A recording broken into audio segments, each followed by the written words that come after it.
This is Abe Friedhanser from cinemadailyus.com, and I'm so thrilled to be speaking with David Arquette about his role in The Storied Life of A.J. Fikry. How are you today, David? I'm good. How are you, Abe? Good, good. Can you tell me what originally attracted you to this project?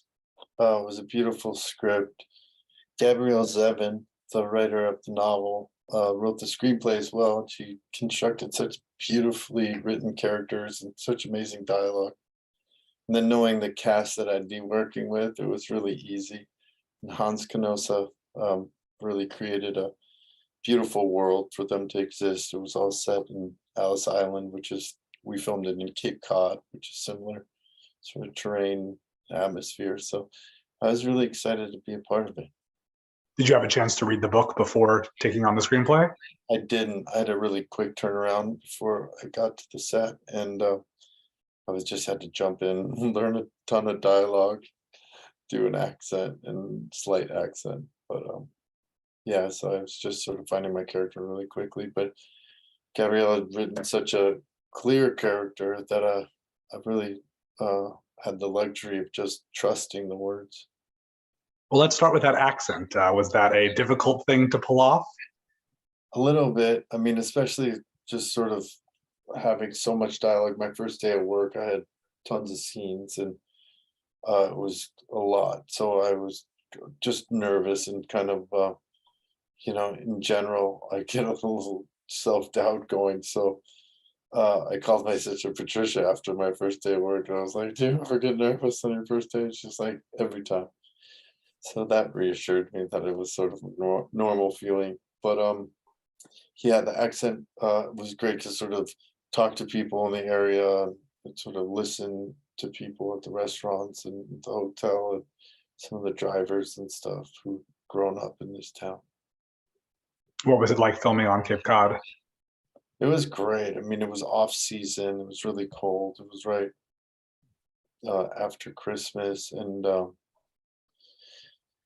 it was just very moody. There was a lot of emotion, and like, I don't know, there's something or right before Christmas, I'm not sure, but there was a lot of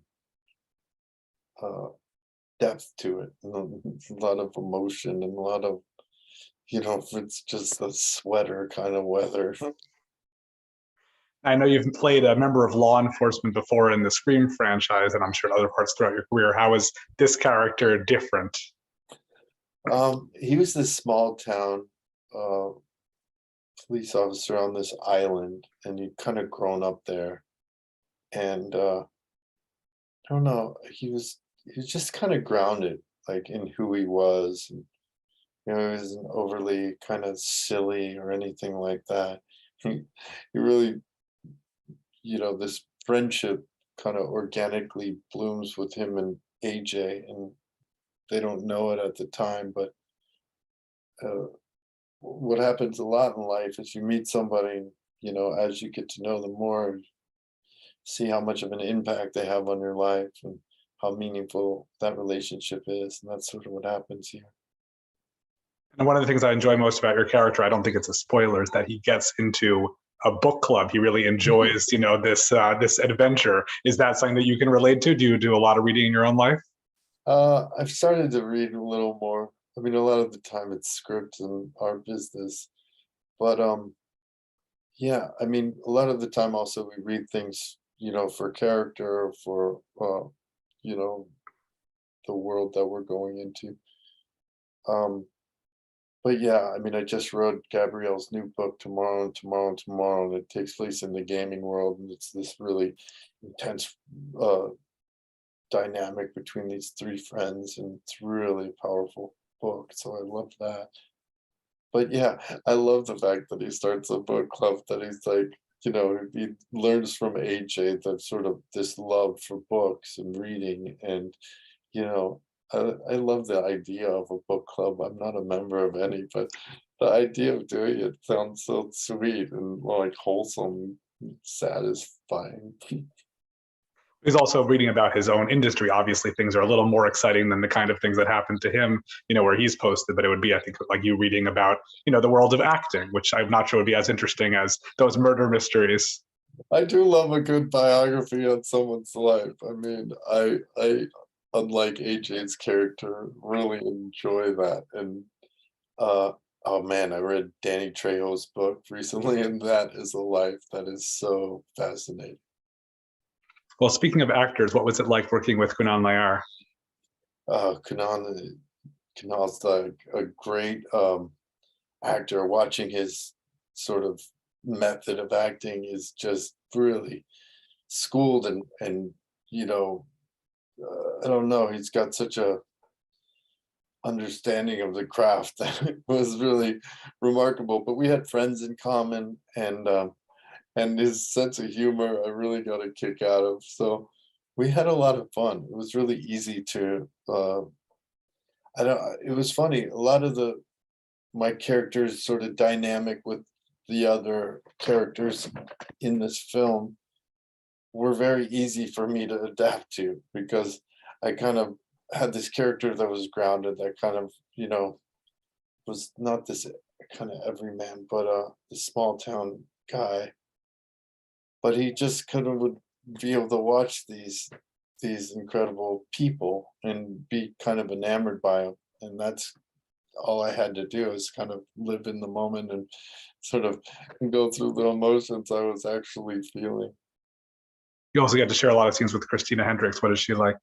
Well, she's wonderful. I was a huge fan of hers before I got to work with her. So it was really easy to play the character of like, oh, if we'd gone to school together. We hadn't, but we'd kind of grown up in Hollywood in a sense together, and through a time period at least, and me being a fan of her work. So, there's a element of like, oh yeah, I know you. You don't remember me, but but yeah, so it's really easy to kind of play like you're falling in love with such a dynamic person. Who do you think especially will appreciate this film? Definitely people who love books and love reading in bookstores, but also people that love, you know, just heartfelt stories that are about the journey of life, the experience, and that people that love, you know, there's romantic comedy elements to it. There's really heartfelt, deep life lesson moments. But I really love how the story kind of unravels, just like a wonderful book. I was excited to be looking back through your filmography and to see a TV show that I remember that I assume does not come up very often in your interviews, and that's In Case of Emergency. Oh my gosh, yeah. I remember watching that show. I think it was 2005, 2000 something, or something around that time, and it was fun. It was sort of memorable. Is that something you think about ever? Once in a while, I mean, I got to work with some incredible people on that. John Favreau directed the pilot, so that was a wonderful experience. And Jonathan Silverman I'd known for years.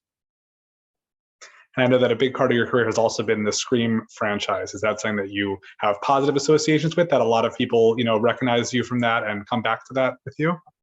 Yeah, for sure. I mean, that's one of the films I probably get recognized the most for. But then when you go to these conventions and you get to meet the horror fans, there's something really beautiful and kind of I don't know, they just have a love for these movies that's really, you know, touches them. When somebody tells you like, we met for our first date was this movie, or you know, you don't know how much this movie series meant to me. Like, that's why we do this, to entertain people and really get in touch and kind of make a connection. So when they have that, and then it's something that lasts that long, so it sort of taps into different periods in their life. It's great. I think a lot of horror fans get sort of like their kind of dark side out in watching them, because they're some of the sweetest, kindest people. That's nice to know. Are there any other highlights from your career that you sort of think back to and really appreciate? I'm about to go celebrate a film that I went from the set of Scream to film in San Francisco called Dream with the Fishes.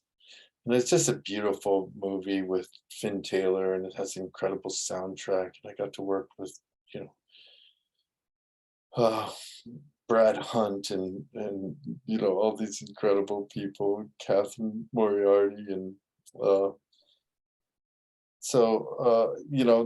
that story specifically touched me a lot because it was a guy who was suicidal and really kind of down on himself, and he meets this guy who's going through who's has a life-threatening disease, and they go on this journey together.